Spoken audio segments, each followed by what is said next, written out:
Hi, how's it? We're in the next part, alright? Now, in the previous part, I was speaking about the judgment on the wicked and how it suddenly comes on them, and they didn't expect it coming. And the reason why it is so sudden is because God has handed them over. They watch the righteous rise and fall and get up each time. They're not given another shot, if you know what I mean.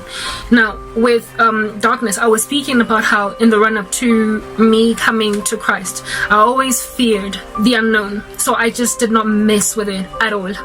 One of the biggest reasons I believe that was the case for me was because God did not want me dabbling in something that He knew that once I experimented with it, I would just get taken away.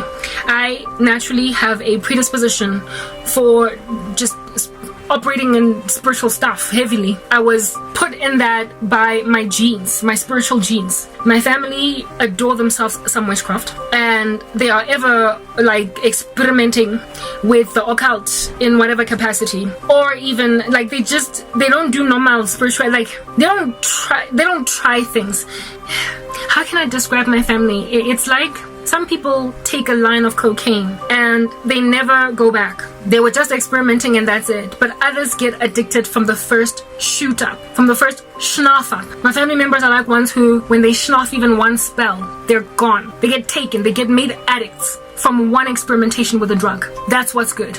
They are addicted to the darkness and they just keep getting darker and darker in it. That is a predisposition in me.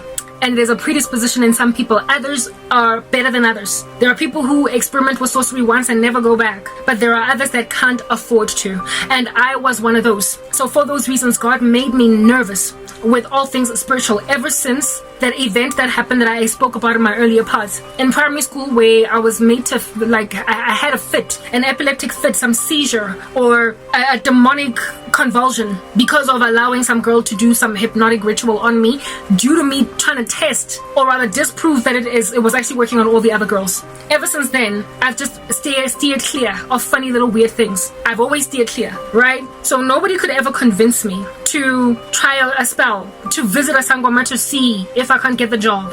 Like no one could ever convince me to try stuff like that. The same thing is also true with drugs. Drugs can enter a person into the metaphysical space. I had an ex-boyfriend that was a dabbler, violently.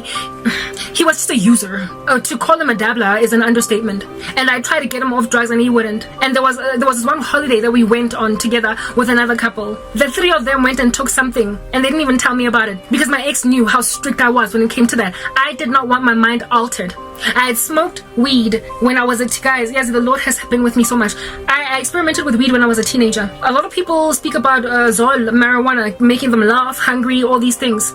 It made me feel like I was losing my mind. It made me sad. Like, it just made me really sad. And I remember one time when I was high, I felt like I was losing my actual mind or my intelligence. I was very smart in school. I remember doing math equations in my head to figure out if I can still calculate. Because inside my high, I felt like I was losing my mind. I never did it again. It made me feel terrible. And I never got hungry, neither did I laugh. I just hated it. I experimented with ecstasy once, a quarter of a pill that I took. I couldn't feel myself from a quarter of a pill. I could not feel myself. Like I woke up in the morning unaware. Like literally, I could not feel physical touch senses around me. They just went numb. Ever since that day, that was let's say maybe a year after experimenting with marijuana.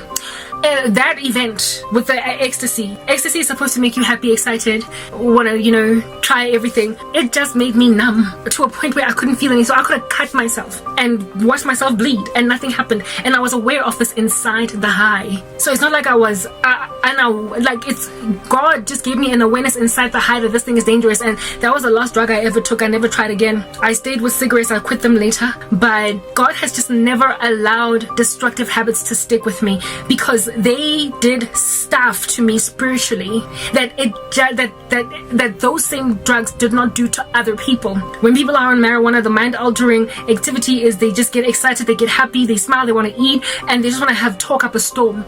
They talk a lot. I got depressed. It's almost, guys, it's almost as if though the moment I compromise myself in any way spiritually, demons just pounced on me. I don't know why. Perhaps I was dedicated to God as a child in some spiritual realm that I don't understand. Like maybe some people just have something about them from birth that devils know that if they can catch this one early, they are preventing something from happening in the future through this individual. But there was something that I was carrying that made it such that the smallest little compromise just was an overreaction in my body, an overreaction. Like I had an epileptic fit when that one little hypnotic thing was down on me, while everybody else just fainted and woke up normally. The weed made me feel morbidly depressed and like I was losing my mind, and ecstasy made me feel like I can't feel my body. I could have committed suicide, jumped off a building thinking I'm not going to feel anything on a quarter of a tablet, ecstasy. So basically, all these things that can cause a person to go deep into something that will put them in a rabbit hole, that will send them to the abyss. The Lord like nipped it in the bud. He gave me an acuteness of understanding inside a high, or inside some funny state that was like inside my highs. I just had understanding that this stuff is bad. Things just never stuck to me. Even cigarette smoking, Nikki Foster, I never liked it. I never got addicted. I quit cigarettes cold turkey. I just stopped one day. Like literally I just stopped. Okay, Grandcat, go. I just one day stopped because I was never addicted. I was following peer pressure. God never let me get addicted to cigarettes despite just smoking them for a couple of years. And He never let me ever get to a point where drugs now, I'm busy, using them to cope or whatever, because He knew the cat's gonna bother me. Alright, the Lord knew that or not, He knew that I could not afford to get too deep into anything that can alter my mind and get me into the metaphysical realm, because I had a spiritual gift that the devil would have wanted to use for his kingdom, right? He would have wanted to recruit me into the darkness, and in that space I would have probably been one of those really hectically seeing and discerning and just spiritually like buffed up, beefed up people. Baba said, like these eerie, weird psychic randoms and medium randoms that just are just freakishly accurate with predictions and stuff like that. One of those, no dude, this one, like, she's not a fake, hey, she's the real deal. Yeah, I would have been one of those, and it would have given me a pump, like I'm spiritually gifted. I am a real like clairvoyant, or I am a real, the dreams I get, they're the real deal. I would have been used mightily by the devil, and he saw that before I even in and of myself walked in the gifting in Christ. I already had some kind of spiritual gift in anything, though it was really negligible on the run up too. But it was only after coming to Christ that He magnified it, that He made it what it is, basically what I'm dealing with today. And so still to this day, Satan is still trying to recruit me for his kingdom, and I'm like, wow, okay, you're funny, you're hilarious, or at least his servants. Bang, and I'm like, you're gross. I find you gross, and I will never allow myself to walk in something that I find disgusting. So anyway, whatever. So that whole ignoring of spiritual activity for the sake of protecting myself from the unknown, it helped me not dabble with stuff that would have made me get deep and addicted into it. I wanted to believe that witchcraft does not work, that the devil might be real, but God got this, and I don't even want to know what happens there, how the Lord deals with the devil. Like I said, whatever, I don't care. I just wanted a very fluffy, basically a form of godliness that denies the power thereof. I was just happy to stick around with it, hang 10 in it, and not move left or right concerning it. It's this cat because like Crank, make a decision what you want to do, because the sooner you finish doing what you want to do, the sooner I can like just move on with my life. Okay, so I did not want, whoa, this cat, anyway, a form of godliness that denies the power thereof. That's what I would have walked in, but it helped me to be that standoffish to the things of God and also the things of the spirit realm at all, because it made sure that I could never ever end up a lukewarm Christian. I was just I believed in God. I professed some kind of spiritual belief in a deity, but I never was actually in the church. I never went to Sunday services or homestyle Bible. I was never a lukewarm Christian, and I will say that over and over again. I've never been a lukewarm Christian. I've never been a lukewarm Christian. The moment I made a decision to start doing church, I got taken altogether by Jesus. I have never played church in my life, not even once, right? So God, I believe, blocked that with my ignorance is bliss mindset. He prevented me from ever being lukewarm because He knew just what I would have been. I would have ended up a very spiritual person that dabbles with Christianity, if you know what I mean. Like I would have, if at all I'd allowed myself to get lukewarm, and if at all I then was introduced into darkness and I humored it, I let somebody train me or recruit me, I would have been literally exactly what it is that a good 80 to 90% of my enemies are. All these people that go to church on Sunday, they pray, but they also spellcast. I would have been involved in the church, likely maybe even as a Sunday school teacher or a member of the choir, involved in the ministry of helps and Asha, something. I would have been very involved because I was never made to take spiritual matters lightly. It was never meant to be what I do. So when I was still in the world, I ignored spiritual matters. I kept them at an arm's length. And when I finally started to pay attention to spiritual matters, I was very serious. And by the grace of God, it was Christ that I was serious about. I was never meant to be light-hearted, surface level with activity in the spiritual realm. So I would have been the menace that many of my enemies are today. But it's like they are in the church. They are not occasional attenders of church on Easter and maybe Christmas. They are every Sunday there. They attend Bible studies. I've got one former friend that is even an ordained elder at a church. They serve in the church. They bring casseroles. They donate a lot of money to the church. They are known in the church as, sister this and sister that. And they attend mega churches, a lot of them.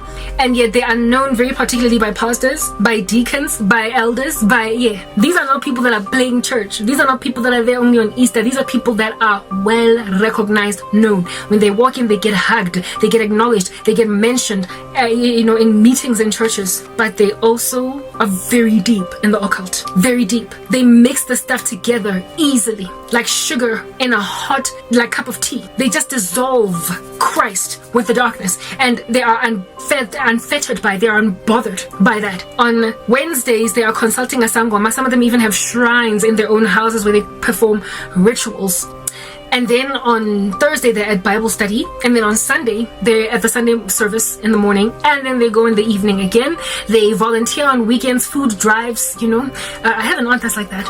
Food drives, giving stuff over to the homeless, blah, blah, blah, all that jazz. They have got full 100% activity involvement in the church, but they've also got full 100% involvement in the occult. They hide, however, their occult involvement. They want to look like church people. And what they're doing is they are laundering their wickedness with the church. The reason why they get so immersed in church activity, why they allow themselves to be so much like is it the Thyatira? No, not Thyatira.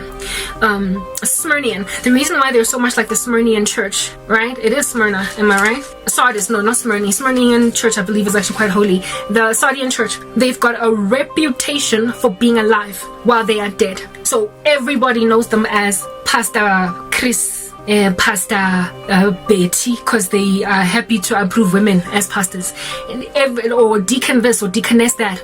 People know them as God's servants. We are going to be shocked, guys, at the Great White Throne Judgment. Who's lost? Just out of our minds, shocked. Okay, because some people that will have passed away, that we will have, even as Christians, been convinced what believers weren't. Like Rabbi Zacharias, if at all the scandals about him being a sexual predator did not come out, much of the body of Christ would believe that he's in heaven today. But fortunately, the Lord opened us up to the understanding of his character before the Great White Throne Judgment. But there are others whose dirty laundry never came out. So we still talk about them right now today as being in heaven, but they are weeping right now where they are, wailing, having committed those atrocities in the sight of God, who sees all things, and so he cannot be mocked. These people have got a reputation for being alive. They have a reputation for being godly. They're known. Some of them are pastors over you, but they're dead.